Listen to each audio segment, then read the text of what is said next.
Hey there, happy awesome Monday. Sharon Horne-Ellstrom here, day 869 of What's She Up To Now. Documenting my journey as I transition from the brick and mortar corporate world of business to the online world of business. And, you know, noting the similarities, sharing the stuff that works really well for me and the stuff that I have epically failed and blown up and just plain struggled with.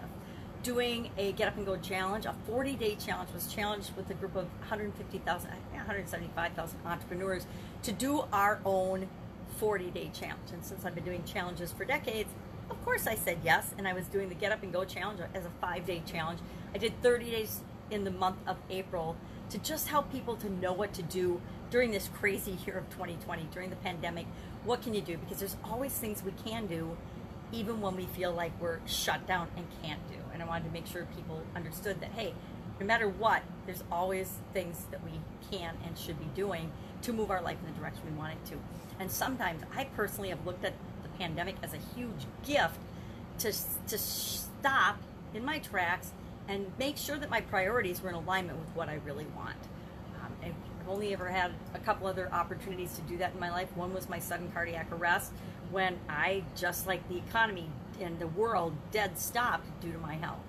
And I got the gift of, and it didn't really feel like a gift back then, but since I've been through it this time, this did feel like a gift.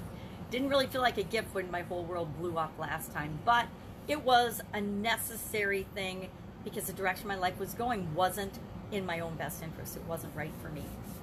And I think that's the ultimate wake-up call when you almost die, or when I guess I did die, so they revived me, but that's the ultimate wake-up call to say, hey, what's going on in my life that isn't working? And you know, very few people are fortunate enough to have that experience where they do have a death experience or a near-death experience, and they're still here to try again, right? A second chance.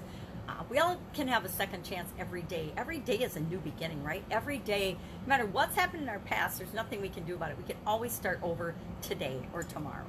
So, Get Up and Go Challenge Day 15 today was all about the A in SOAP, the SOAP framework. And A, of course, stands for action, taking action. And nothing happens in our lives until we do something, till we go, the go part of Get Up and Go, till we actually take a step or take some action in the direction of what it is that we want. Fun challenge today, 365-day, do one fun thing every day this year. And boy, am I glad that I picked fun for 2020, because 2020 in some aspects has not been a whole lot of fun. It's been a whole lot of drama and a whole lot of crazy. But if we look for one fun thing every day, we'll find it, and we can make one fun thing every day. My granddaughter called me last night. She was all excited, and she wants to go to the beach today. The state park by where I live actually drained the lake to repair the dam. It was going to be about a year. It ended up being more like 3 or 4, and they brought the lake back now. It only took like a week for the whole lake to come back, which I found really fascinating.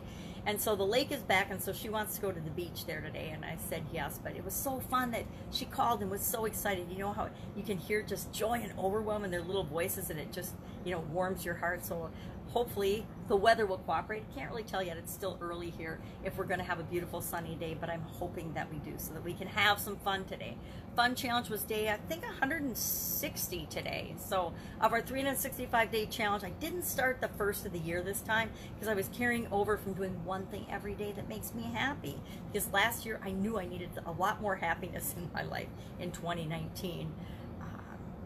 For a lot of reasons, but I had lost track of focusing on being happy. The year before that, I did one thing every day that scared me because I knew I needed to bust out of my comfort zone. I'd gotten into a really deep rut of my life being just the way it was, and it was pretty boring. It was clicking along, but it wasn't very exciting. I wasn't very curious about it. I wasn't very delighted to wake up and enjoy every day, and so I knew something needed to change. And that's kind of what triggered my whole challenges thing and doing challenges every day. And actually, I'd done challenges for decades. I've always done challenges for myself and in different areas and aspects of my life, because I don't know, I learned early on that challenging myself was how I motivated myself to achieve a goal or desire, to get what I wanted to. I would just create my own internal challenge, and I'd say, okay, what do I need to do right now, today, every day, to get me to that goal. And I would just automatically break it down, and then I would do something every day, and then before I knew it, I actually had the thing that I wanted. I had achieved the goal that I wanted. And that has served me really, really well. And I like sharing and helping other people to do the same thing.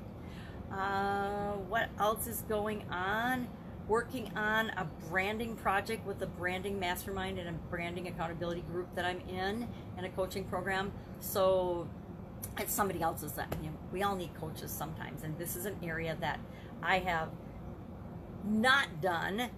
I did it in my offline world, but in the online world, for some reason, I never would do what I taught people to do, narrow my focus on one thing, make one thing my thing, and just do it. And so I actually am hooked up with a group now and a coach now that's helping me to get my act together and do the things that I've been teaching other people to do for a long time, which is not like me. I usually walk my walk, not just talk my talk. And I've always had like 3 or 4 things going on at the same time. And what that does is it diffuses my energy, and it doesn't get me the traction and the what I'm trying to accomplish online done as quickly as it could be done. So yeah, it's what, day 869. So obviously not as quickly as I've wanted to get it done. That's my old judgmental frustration rules of how things should be popping into my head, right? Trying to eliminate the whole frustration thing from my life, and it works pretty well, with the exception of technology. And I'm getting better at it every day, because technology, if you do anything online, you're going to find that every technological tool, everything we use, even social media, changes all the time. It's not our system. We didn't create it, so we don't have control over it. So it's kind of like the weather, right? We have to just accept and then deal with what comes our way. It's technology and social media is the same thing. Other people's platforms, using other people's tools and other people's platforms are awesome, except when they don't work, except when they break down. And guess what? It always breaks down. Something breaks down almost, all the time. And we have to be able to deal with that without being frustrated or upset about it, because we don't have any control over it. My rule on frustration is, if I can control it, I can get upset about it. So if I behave in a way or act in a way that I don't think's right or appropriate, or I wish I had said something or done something different, or not overreacted or not been triggered, then I can always control my response. So I can get frustrated about my own response to something, but I can't get frustrated, or I choose not to get frustrated anymore, about traffic, weather, things I can't control, right? Events in the world. I mean, yeah, we can get outraged about a tsunami, but is there anything that I can do about a tsunami? No. Is there anything I can do about if it rains today and my granddaughter wants to go to the beach? I can just find fun other things for us to do if it's raining inside, because we're not going to the beach. But guess what? We can go to the beach the next sunny day that we have. So there's always a way to deal with things that don't have me stressed out and frustrated. That has been definitely a decades-long lesson learned, right? And it's a continually improving practice, because it's just like fear and worry and doubt and hate and love and any other emotion that we might experience. We're going to experience the whole plethora of the whole realm, the whole spectrum of emotions, because we're human beings. And if we cut ourselves off from certain emotions, then that's cutting off part of our humanness. So we're going to experience them, but it's always up to us to decide how we're going to react and respond to feeling those emotions. So that's about it. That's all I've got today. I've got some coaching calls. I've got some other stuff going on. None of which matter right now, because my focus is the Get Up and Go Challenge and the coaching program that I'm personally involved in, and moving some things in the direction I want them to go for my online world, my online business. If I can help you in any way, if you have any questions, hit me up in the comments below. Otherwise, I will be with you tomorrow with another report on what's working, what's not, what I've tried and failed at, what's good, what's bad, what's ugly. And of course, this is all my take on it, my experience. Yours is likely to be different, but if you can learn, if anybody can learn and not make one mistake I have, that's part of why I do this and part of why I share this. All right, have a great day, have an awesome Monday, and I will, of course, be with you tomorrow.